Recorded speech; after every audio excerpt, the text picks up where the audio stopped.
Шинтоп-трофи – масштабная дальневосточная экспедиция маршрутом Владивосток, Хабаровск, Якутск, Магадан. Владивостокский клуб под неоднозначным названием «Шатун» проводил набор участников в экстремальное внедорожное путешествие по знаменитому Колымскому тракту. Основная часть маршрута проходит через республику Саха-Якутия, и шанс поучаствовать в таком мероприятии якутские джиперы просто не могли упустить. Почему Колымский тракт и Магадан стали целью экспедиции, организованной клубом «Шатун», мы расскажем чуть позже. А пока 7 экипажей из Владивостока, Хабаровска, Южно-Сахалинска выстроились на площади Ленина в центре столицы. Их приехали поприветствовать не только коллеги по цеху, такие же водители-экстремалы, но и работники Министерства по туризму и спорту. Как нам признался президент внедорожного клуба «Шатун», а также организатор мероприятия Александр Халянов, якутская земля сразу же распахнула участникам экспедиции свои дружественные объятия. Нам ваша помощь действительно помогла очень сильно практически, когда мы проходили Нерюнгри. Были у нас проблемы одного экипажа с амортизаторами. Благодаря помощи администрации все это просто сказочным образом быстро разрешилось. Именно благодаря этому мы сейчас здесь находимся. Но на этом помощь якутян не закончилась. Олег Прокофьев, владелец автомастерской, который также готовил свой Land Cruiser Prado к предстоящему путешествию, обеспечил гостей всем необходимым для ремонта техники. Времени оставалось катастрофически мало. Выступить было решено в 6 утра по местному времени. Поэтому якутские экипажи также усиленно подтягивали гайки и обклеивали машины логотипами спонсоров. И вот все вместе на правом берегу Великой Лены. Небольшой инструктаж, знакомство с коллегами и организаторами. Чтобы все слышали, сейчас будет важная информация. Я президент внедорожного клуба «Шатун» и председатель совета экспедиции «Шинтоп-трофи». Буду осуществлять взаимодействие и координацию движения на маршруте. Первый участок пути оговорен. Экспедиция разбивается на 3 равные группы, больше по территориальному признаку. И мы начинаем свое путешествие к Магадану, к городу на берегу Охотского моря. Неизвестный маршрут, неизвестная дорога, неизвестные люди. Как нас встретит суровая северная природа и Колымский тракт, построенный в далекие 40-е годы. Несмотря на многочисленные внутренние вопросы и противоречия, колонна из 13 машин начинает свое движение в сторону Хандыни. Именно там официально начинается Колымская трасса, дорога, выстроенная заключенными в период советского тоталитаризма.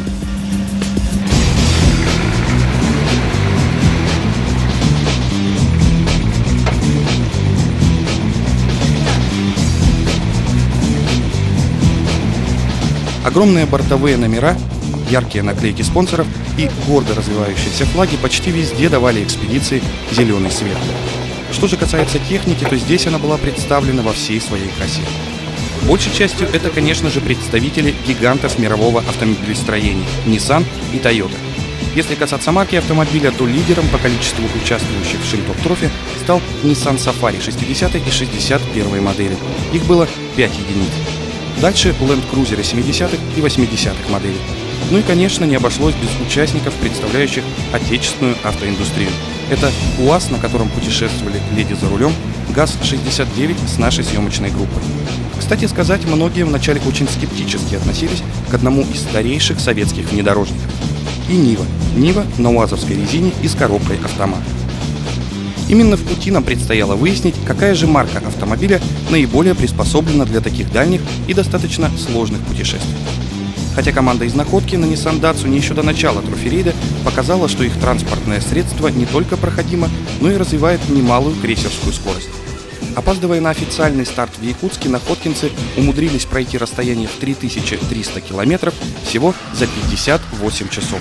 Это меньше 2,5 суток.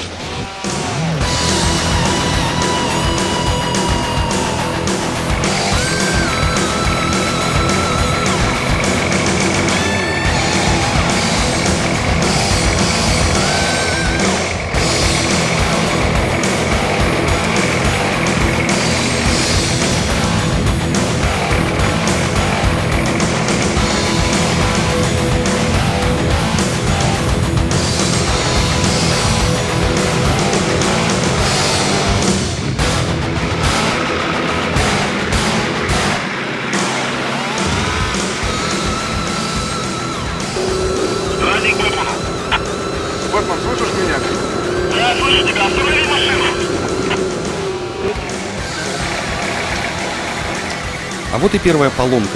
У газа порвался ремень генератора и закипел радиатор. Сразу стоит отметить, что еще ночью перед выездом у автомобиля нашей съемочной группы коробка передач висела на стропах. Но ровно в 6 утра машина была на паромной переправе вместе с остальными. Вы не поверите, у меня есть верное средство, презервативы.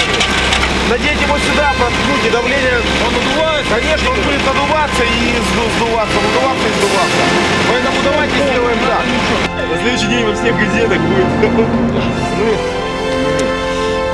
Давайте.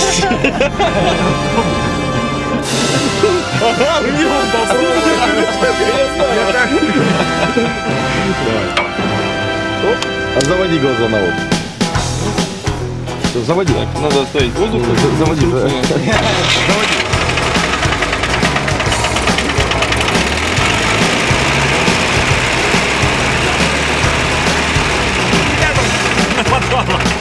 Так, не надо глушить, меня все работает, вот сюда его куда-нибудь, вот сюда вот. Приторочек, проткнуть только надо, ребята. Это он еще глушим? Нет, ничего. Так, ну все, да? Больше ничего не надо. Нет. Если что не боится, у меня есть еще. Все нормально, да. Пока.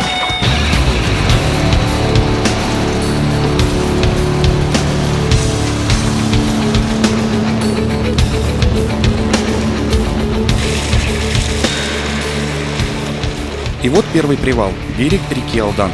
Пройдено 400 с лишним километров. Сегодня мы решили не переправляться через реку.